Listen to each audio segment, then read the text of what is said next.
Mostly like we do have time for activities and stuff, but I want to give you guys as much time as possible once we get to group presentations to like actually work on the group presentations in class. So the more we get done now, the more time you have then. So no activity for right now. We're just gonna go ahead and get started.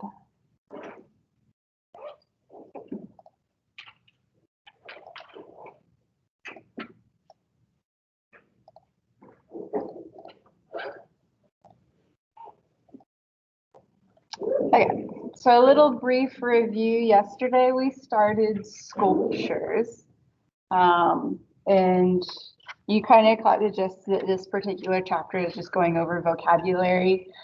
Just a reminder, because we kind of got to spend a little bit more time on other stuff, but art appreciation is just an introductory course. Normally after this, you would take art history, survey 1 and survey 2, in which you actually use all these terms to like study about stuff.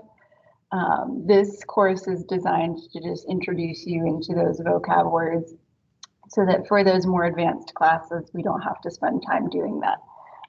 So this particular chapter is very much aligned with that idea of just introducing vocabulary.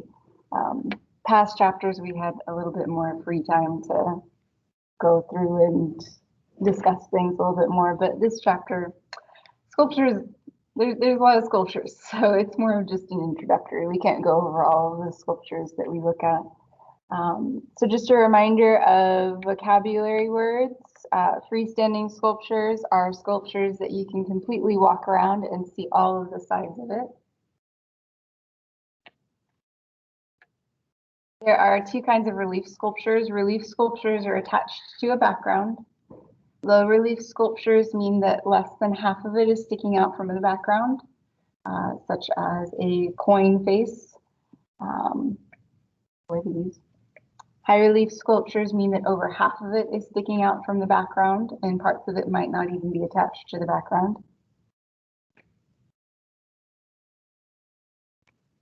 Modeling is adding to something. You use modeling when you're using clay ceramics. We're going to be talking a lot about ceramics tomorrow. Of course, this particular figure was entirely made of terracotta clay. Terracotta clay is quite heavy. These were also done using modeling. So to make something like this, which is what we're going to do tomorrow, we're not making something, sorry, the studio is closed. It's only open in the afternoons because art people don't like to be awake in the morning. I was discussing that with one of the English teachers this morning. We were all like, those studio guys, they don't like to be here before noon. So yeah, all the studio courses taught at Midland College are in the afternoons and late evenings, and I mean late. Won't go until 10 p.m. So something like this would be made with a soft, pliable material, and you would add to it until you get the shape that you want. This was done on a potter's wheel. And then, of course, you let it dry out and bake it. And we're going to talk about that a lot more tomorrow when we go over clay. Armatures are internal skeletal systems for very large or heavy sculptures that need that extra added support, such as viola phrase sculptures. Casting is the process of making multiple copies of a sculpture using a mold. This thing in the background is your mold. You can use casting slip to make your copies. Casting slip is just really, really liquidy ceramic clay that's been really thinned out. Or you can use bronze. Something like this, though, as a mold would not hold up for bronze because that is a little bit of plastic inside, and bronze is heated really, really hot. So that wouldn't work for bronze, but it works for things like clay. Substitution is the idea of substituting one material for another, like the ancient Greeks, when they were taken over, the Romans substituted using bronze for sculptures, and instead they used marble. And that takes us to where we left off yesterday with how ancient bronze sculptures were made, like this guy here. He is life-size, by the way. He's not tiny. He's pretty big and entirely made of bronze. And he would have been made using something called the lost wax casting method. Some artists still use this method today, but there's a lot of steps involved, and you end up breaking your mold to get the bronze out, so you can't really make copies, which kind of defeats the purpose of casting, which is making copies. So most people don't use this anymore, but you can get a lot of details with it. And we are going to watch a video going through all of the different steps. And it breaks down the specific temperatures that bronze needs to be heated up at and things like that. I'll pause it periodically because it does get a little bit dense and confusing, just to like break it down.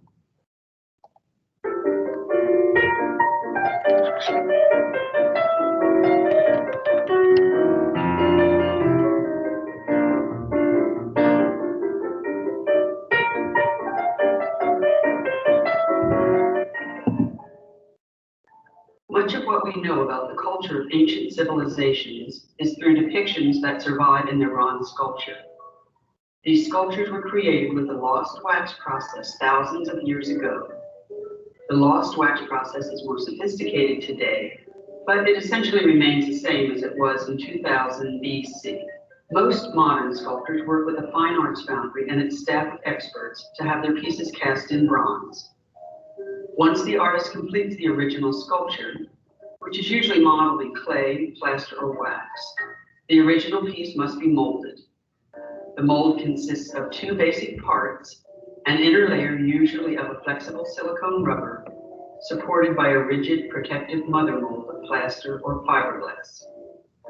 The mold is engineered to separate in two or more parts, thus releasing the original artwork. So, step one, make your sculpture. With either clay or candle wax, something like that. Step two, make a plaster mold of your object that you just molded or modeled. That plaster mold is right here. You'll notice it has little grooves in it. Those grooves connect to the other side, just helping to lock them into place. When the mold is rejoined after the original artwork has been removed, an exact negative image of the original exists. The next step is to pour wax into this mold to create the positive wax replica of the original artwork. This petroleum-based wax is melted at about 210 degrees. It is poured into the mold, rotated so all surfaces are covered, and the excess is poured out. Pours are repeated to achieve a thickness of about 3/16 inch in wax. When cooled, the mold is opened and a wax replica is removed. Wax replica. Wax chasing is the next. So this is that wax that he just layered on. So instead of working straight with the bronze, because you can't pour bronze into plaster or silicone, it'll melt it.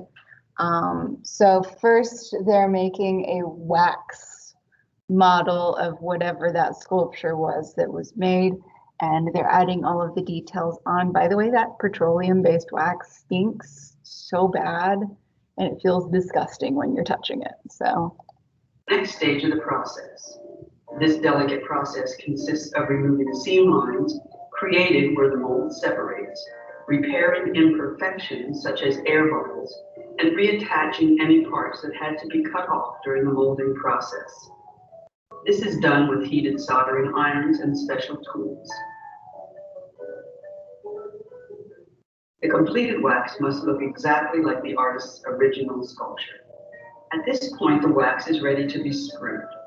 Wax bars or channels are attached to the piece to create pathways through which the molten. So those bottom things that you just added on are just bars of wax. When wax is heated, it obviously melts. So you'll see why those are important in a second. Travel to the artwork. Wax vents and gates are also attached to the wax sculpture to aid metal flow and allow gas to escape. All the wax will eventually become negative space later in the process, which will ultimately be replaced by bronze. The ceramic shell process begins by dipping the sprued wax into So you got your wax, it's hard, you've added all the details on, you added a little bar pathway for the wax to leave later on. Now we're covering it in silica, and we're going to do that in several layers. of liquid slurry, followed immediately by a bath of sand. This process builds a thin wall of silica around the wax. This is repeated until a shell approximately 1/2 inch in thickness forms around the wax. When dry, the shells are now inverted and placed into an autoclave to be dewaxed, eliminating the positive space taken up. Okay, so you have your hard silica shell now. Now we got to get that wax out. So they're melting the wax out of it. That's what those pathways or those extra wax bars were added for earlier, was so it created a little chamber for the wax to melt out of it. Out by the wax, and thus creating a cavity or negative space for the bronze to occupy. A large crucible fired by a furnace is filled with bronze ingots and melted. The metal begins to melt at approximately 1700 degrees. The ceramic shells at this time are also heated in a kiln to approximately 1100 degrees to aid the flow of the bronze.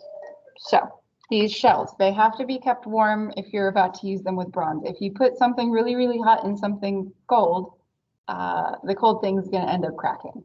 So they have to heat up these ceramic shells that are made of that silica and slurry mixture first before they can just pour the molten bronze in it. So that's what that's about. And that's those little shells are ridiculously hot too, which is why that dude's wearing gloves. When all temperatures are reached, the shells are removed from the kiln and the molten bronze is poured into the shells.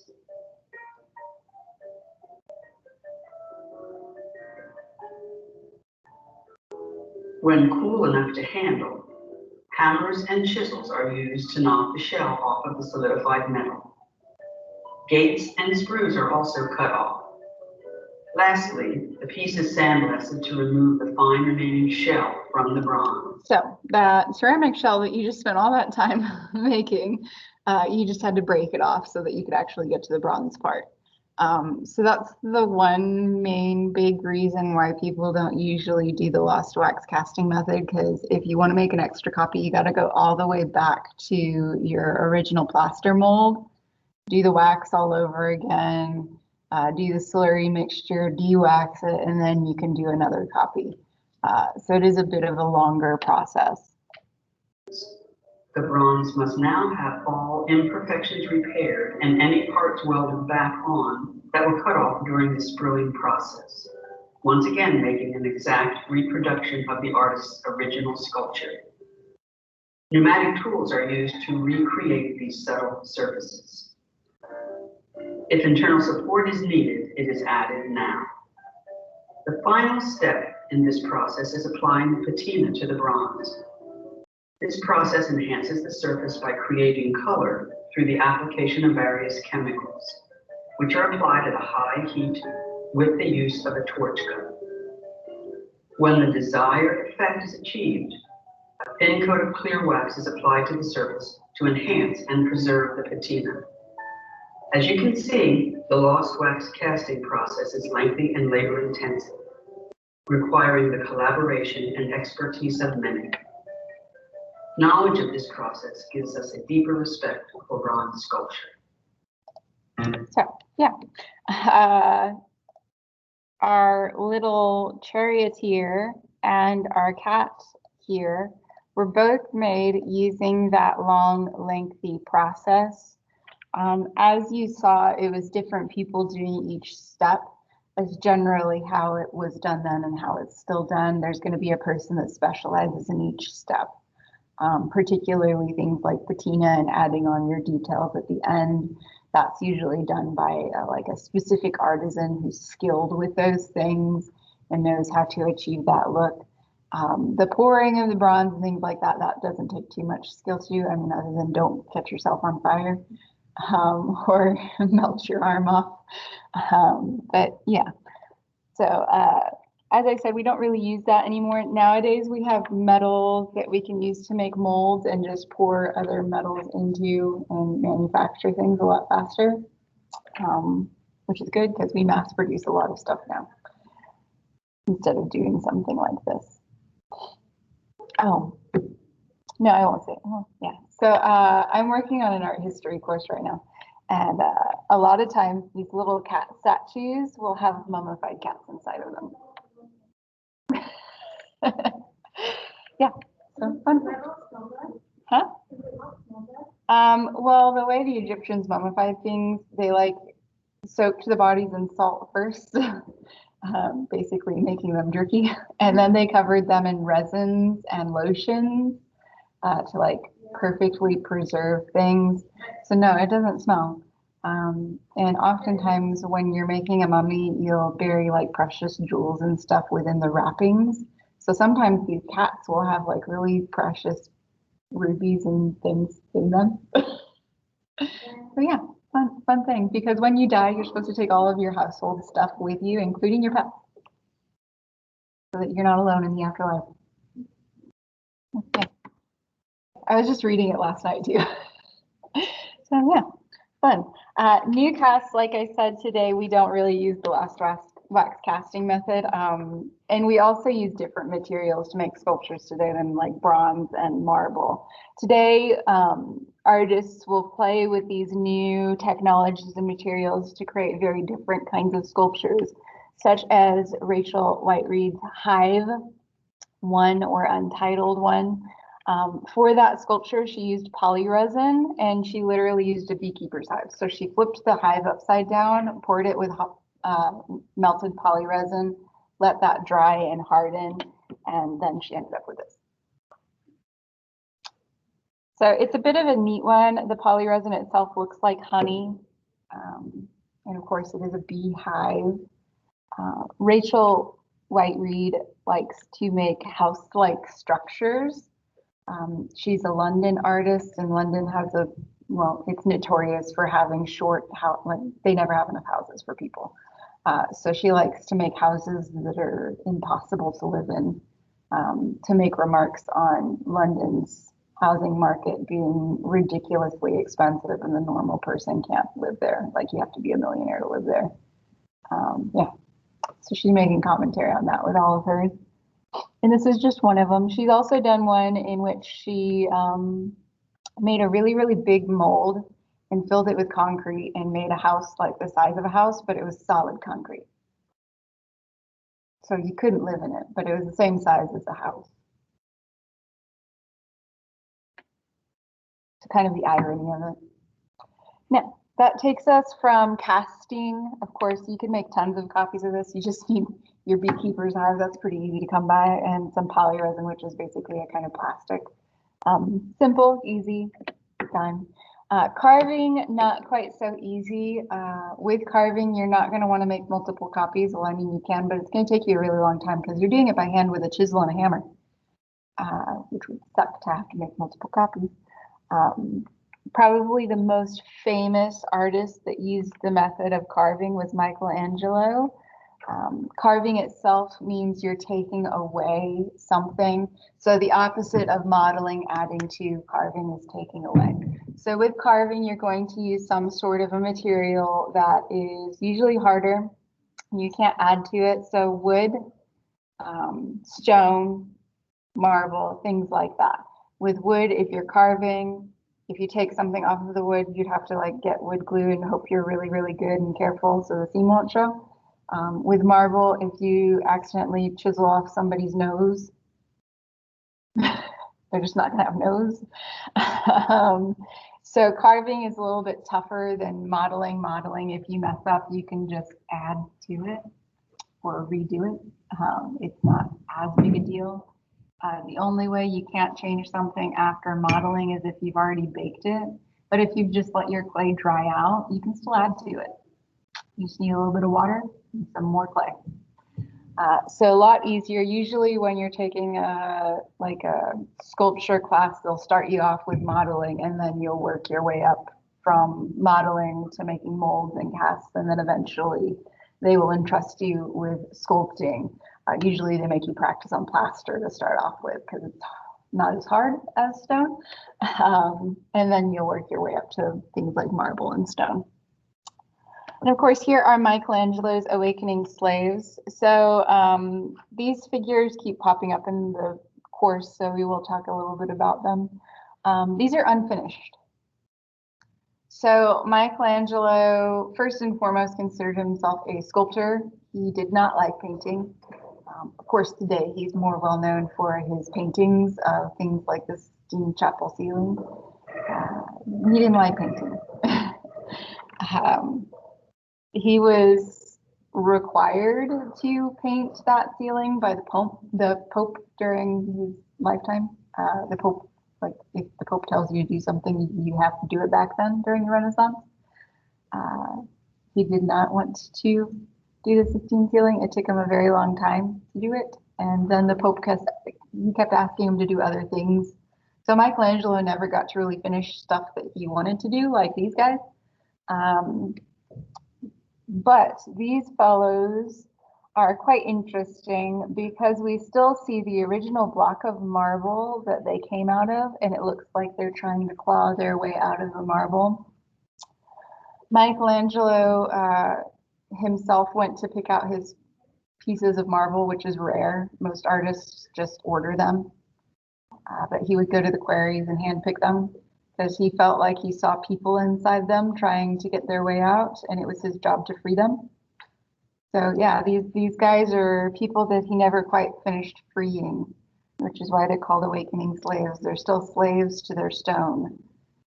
And like I said, they're going to keep popping up in this class, so I thought I'd mention them a little bit. But yeah, these guys, you get chisel, hammer, different sizes chisels and different hammers depending on how detailed and fine you're wanting to work and what you're working with to get these shapes. Of course, Michelangelo does very soft, realistic looking shapes with a very hard material. Marble is very hard to work with. Another material that you can use to carve is jade. This is more of an Eastern thing versus a Western thing. Jade, a very precious stone in China, Japan, Korea, and those Eastern countries. Oftentimes they'll carve the jade pieces into different shapes. This is just one. There's thousands of these in different animal shapes and flower shapes, and they can be more detailed, less detailed. I've seen hairpins, combs, jade, also another harder object, but a precious object, particularly in that Eastern culture, both for what it means and how valuable it is. So they would trust specific artisans with carving things like this. And like I said, another thing that can be used to carve is wood. Wood's a little bit more malleable than the previous two mentioned. Wood can be worked a little bit better.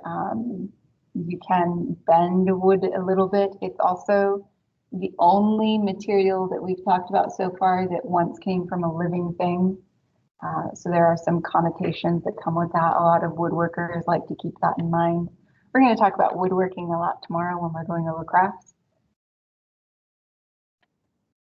That takes us to another vocabulary word, constructions. Constructions are a bit of a newer thing. That is when you are using welding torches to get metal to attach to other pieces of metal.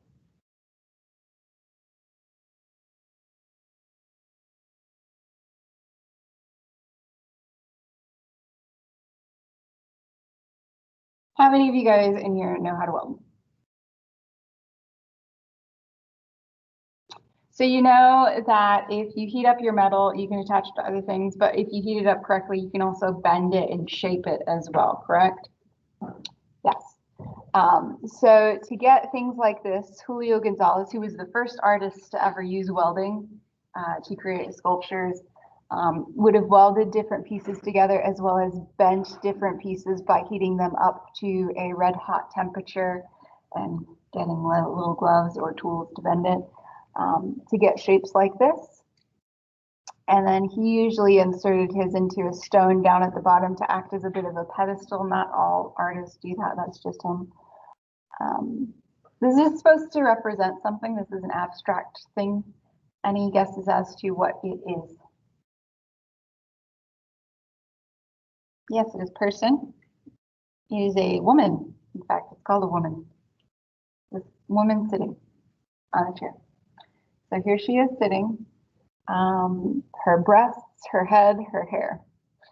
Very pared down female. Yeah. Julio Gonzalez, first one to use welding. A lot of artists today use welding. I mean, I even had to learn how to weld when I was taking sculpture courses. You like it or you don't. I don't hate it. It's kind of fun. Another artist that uses welding, this is Melvin Edwards. He is from Fort Worth, and he is very popular right now. He just gained popularity in the last 5 years. This is just one of his artworks. We'll be looking at several throughout the semester. But these are mounted on walls, and they're supposed to be reminiscent of wall mounts like animal heads that you mount. Yep. So here's our elephant, our boar, and a few others that I have never really figured out what they are. For these, he uses found metal objects. Sometimes he makes them to reflect texts, so he uses things like barbed wire and horseshoes.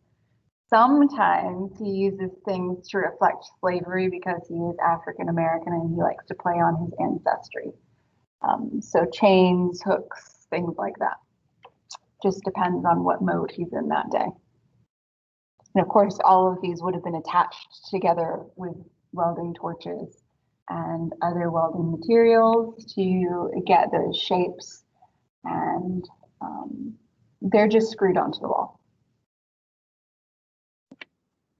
That takes us to another vocabulary word. We've gone over this one before, kinetic sculpture. Does anyone remember what kinetic sculpture is?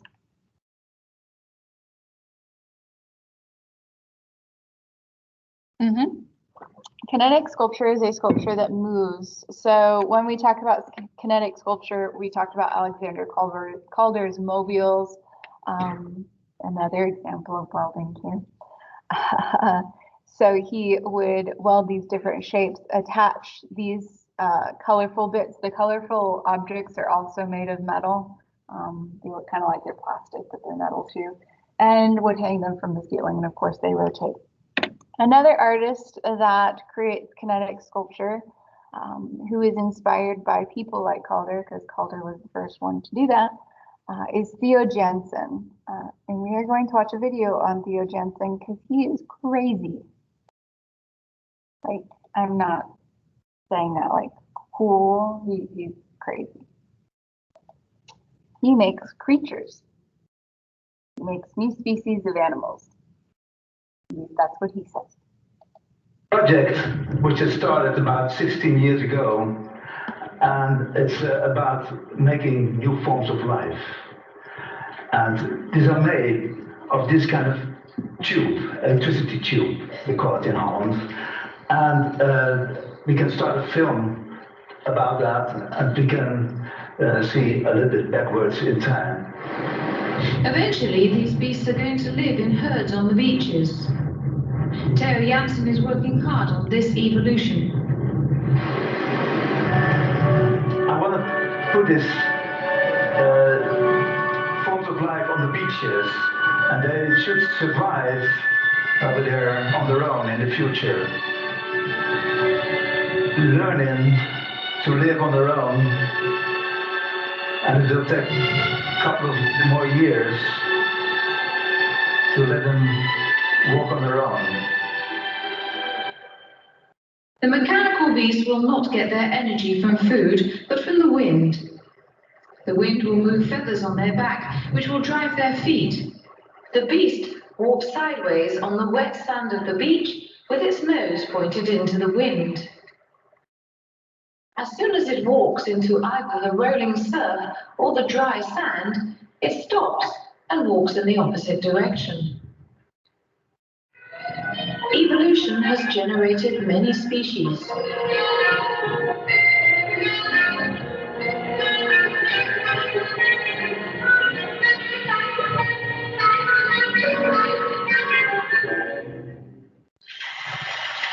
This is the Animaris currens ventosa.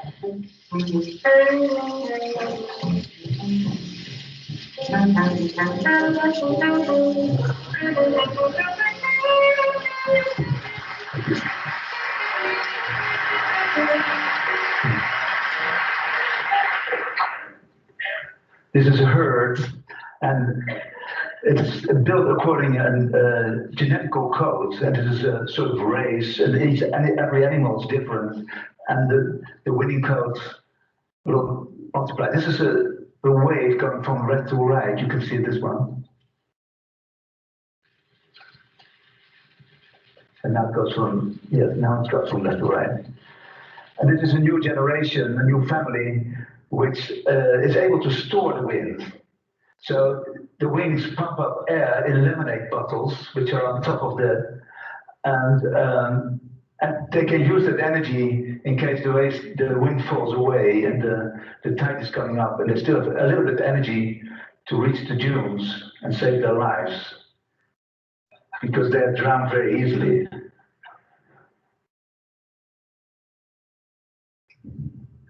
I could show you this animal.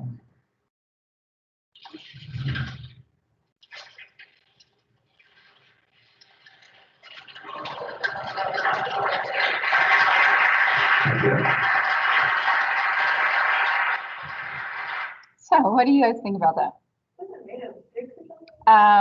Electric tubing. Any other thoughts? Yeah.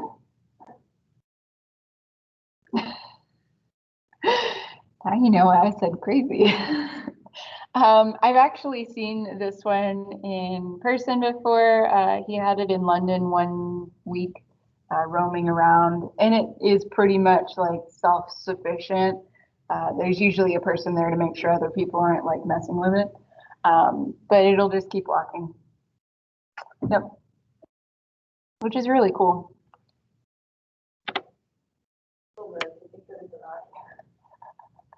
It's cool, but he's crazy. But it's cool. Yeah, we don't see things like that around here. It'd be good though to like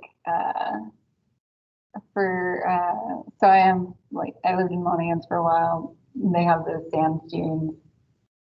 It'd be cool to see those out there. There's a lot of wind out there, so they'd be able to like walk. They'd also probably get blown over or buried under sand, so maybe not. So yeah, kinetic sculpture is any kind of sculpture that moves. Two interesting examples. Another vocab word that refers to sculpture is mixed media. This can also refer to just paintings though.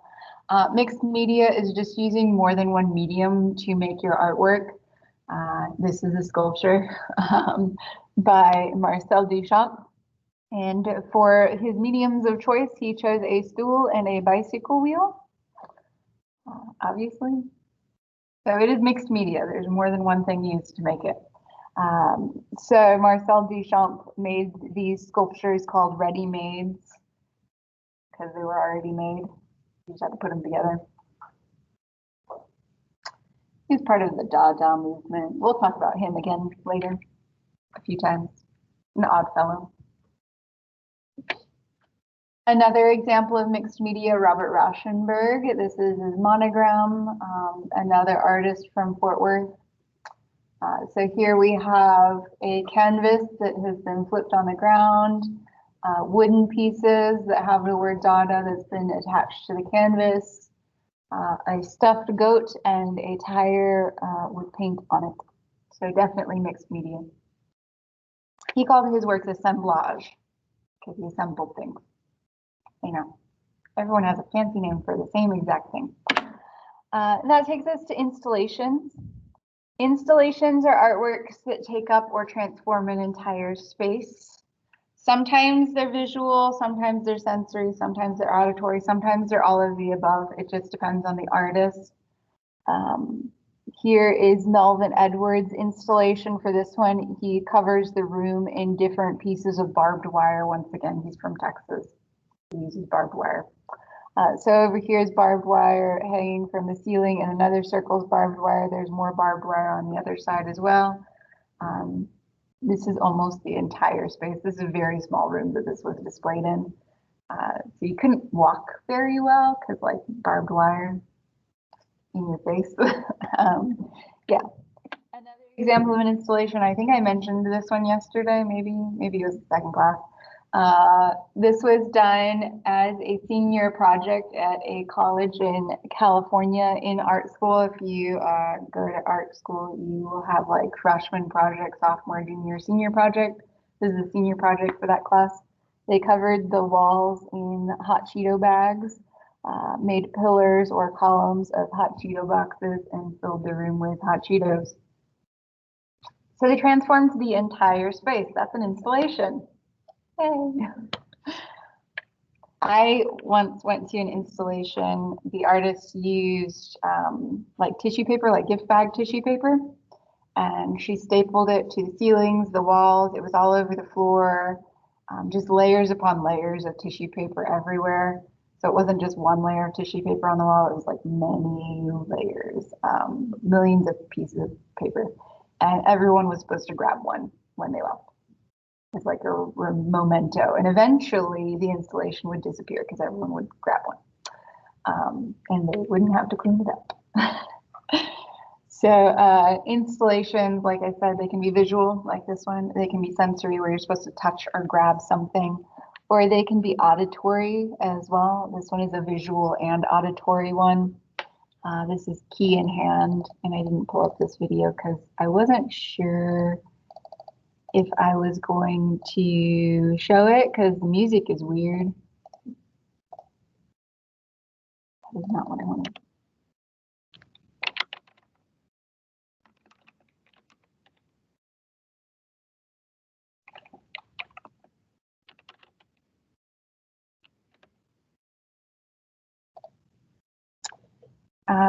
So this was done for the Venice Biennale a few years ago. Maybe this doesn't have a video. Oh, it does.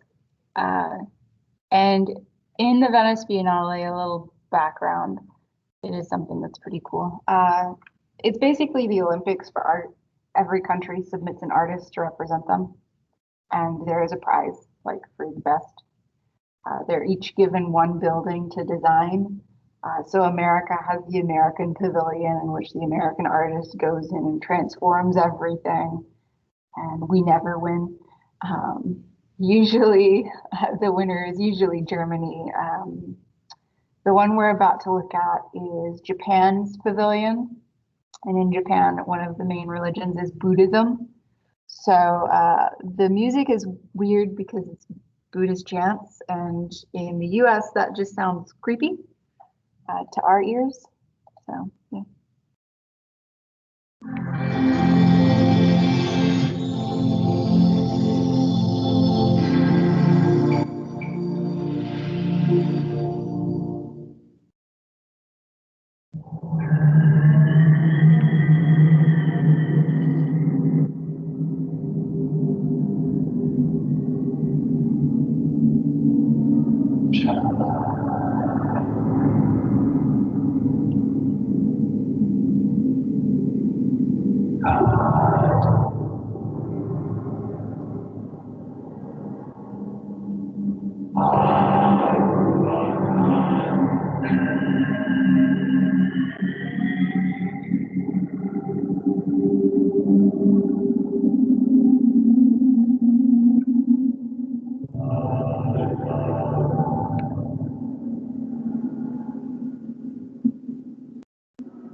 So yeah, you get it. There's a lot of sensory going on as well as visual. The entire space is filled up with red string with keys attached coming out of boats. The whole building was, it went throughout the entire building. And of course, the whole building, you heard the chanting. The chanting itself is a prayer. The whole thing is about even when you're lost or away, you're always going to find your way home. Keys, of course, represent homes to some people. If you have your house key, it's your home, or at least access to your home. So a key in hand will always lead you home. And the chanting is all about a prayer that basically says the same thing. It sounds creepy. Like I said, this one didn't win that year. The one that won was Iceland. They put up a mosque.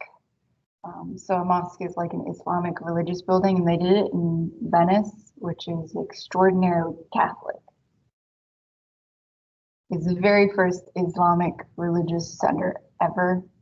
And it was only open for a day because people protested and they had to shut it down. But they won that year, Iceland, and Japan did win the prize of being the best spot to take a selfie. Everyone took a picture with these boats. I took a picture with these boats. Now, moving on from installation, which once again transforms an entire space, to artwork that is site-specific. Site-specific artwork is what the name says. It's made for that specific location. It doesn't work anywhere else. The quintessential site-specific work is Robert Smithson's Spiral Jetty located in Utah. This is not only site-specific, but it's also an earthwork. Earthworks are made of earth. I know, it's complex. Sometimes we give you guys complex vocabulary words, and sometimes they're pretty self-explanatory. So obviously this is made of earth and dirt, and it is made specifically for one of the Great Salt Lakes in Utah. It would not work anywhere else because Smithson designed it to support the ecosystem of that lake and work with the raising and lowering of the lake waters during different seasons. So if you moved it to like one of the lakes in Texas, it would not function the way it was intended to be function. So as I said, it supports the ecosystem there. The ecosystem in this particular lake is mostly comprised of little kelp. The kelp will, during mating season, go into these spirals to seek shelter from predators so they can lay their eggs and everything and make more kelp, turning the spiral itself a bit of a pink color. And then, of course, whenever the kelp have hatched, this spiral will then be underwater so the kelp can just leave. And then, of course, once again, the whole process starts over again and over again, helping support that particular ecosystem itself. Of course, this is a path you are intended to walk along it, but like I said, sometimes of the year it's underwater. So it depends on when you go, if you can walk out on it or not. I have not been to Utah, so I've not been to this one, but I've had friends that go. It's in the middle of nowhere, and it's a bit of a drive to get to, but usually there's not anybody there. So that's kind of fun. And there's a mountain back here, so you can like go climb up on the mountain, take a picture of it, and then walk out on it. It's a fun little tourist thing. Robert Smithson only does earthworks, so all of his sculptures have to do with earth. Some of them are site-specific. The good majority of them are site-specific. Some of them are not. So if you go to Dallas, the Dallas Museum has a Robert Smithson. It's literally just a bunch of sand in the middle of the gallery. Yeah. But it's an earthwork. It's made of earth. Here's another example of site-specific. This is Jean-Claude and Christo's wrappings. Jean-Claude and Christo are a husband and wife duo. I just did something a while back because I just read about it yesterday. But what they do is they go to really famous monuments or locations and they wrap those things in fabric. So this is a particular bridge in Germany, which they have wrapped in fabric. Why would they not be able to do this with just any bridge? Why does it have to be only this bridge?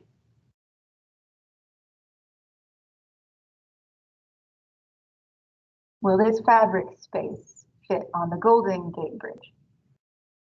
No. So that fabric cutout was specifically cut and made and sewn for this single bridge. Same with the ropes tying it on. It's made and measured for that specific bridge. Here's another John Claude and Krista. This is the Florida Key, which they wrapped the Florida Key. Each fabric piece is made for that specific key. It won't work if you take this pink fabric and put it on a random island in Hawaii. It's not the right shape. So very, very site specific with their works. You can't just take them and move them. This is another work, these Florida Keys wrappings. It was only up for a very short period of time because the fish started dying. Yeah, the fish ended up dying, getting caught under the pink fabric. So it wasn't up for very long, but every single Florida Key, they wrapped it in pink fabric. Another site-specific work, this one is Richard Serra's Tilted Arc. Tilted Arc was made for a New York business that had a really large courtyard in front of the company, and they wanted to fill up the space with a piece of art, so they hired Serra to design something. He designed the Tilted Arc, which filled the entire space. It also is no longer up. It wasn't up for very long. People complained because now when they wanted to go to lunch, they had to walk all the way around a sculpture instead of walking directly through. Also, homeless people started seeking shelter from the winds, and people would also use it like to urinate on because like you can kind of shield yourself from people's eyes. Yeah. So it wasn't up for very long, but it was made specifically for that courtyard and the courtyard's measurements and design. It's now in a warehouse. Richard Serra refuses to show it anywhere else because it was made for that one spot. Although I do think it was in a retrospective in London like 3 years ago. He did a big retrospective and he pulled out everything from his warehouse. And all of these things are made of bronze too. They're huge, heavy, really, really large things. There's one at the Kimball Museum in Fort Worth. It's a really big spiral. It's cool. It's huge. Okay, so that takes us into craft media, but we're actually, I don't know. We're going to do that one tomorrow. What I want us to do today is to practice a little bit with vocab on sculpture. So I'm going to have you guys, most of you guys have Wi-Fi, internet of some sort, or a computer. I'm going to have you guys break up into pairs. I think we have enough people. Yeah, we have enough people in class. And Andrea and Gabriel, you guys are going to be a pair online too. I want you guys to select one vocabulary word that we have gone over for sculpture today and come up with one example that we did not talk about, which is why I said you're going to want internet. Once you guys have come up with your one vocabulary word and your one example, and you show it to me, you're done for the day. Tomorrow, we're going to be doing something similar. We're going to be doing a jigsaw over craft media. Have any of you guys done a jigsaw before? Well, it's a group activity. So instead of me talking tomorrow, you guys are going to be talking and teaching each other. Okay, tomorrow, you're going to want to bring your book. You have been warned. Tomorrow, bring your book. So I'm going to let you guys break off into pairs, figure out what vocab word you want to do, find your example, and then you're free to go. First day, I don't care.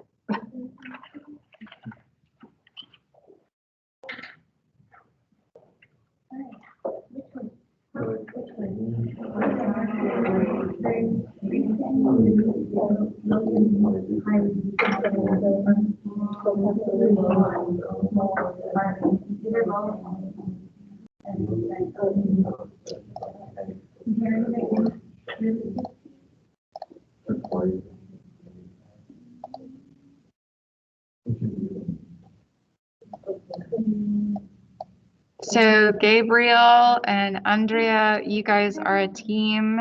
You should be talking to each other.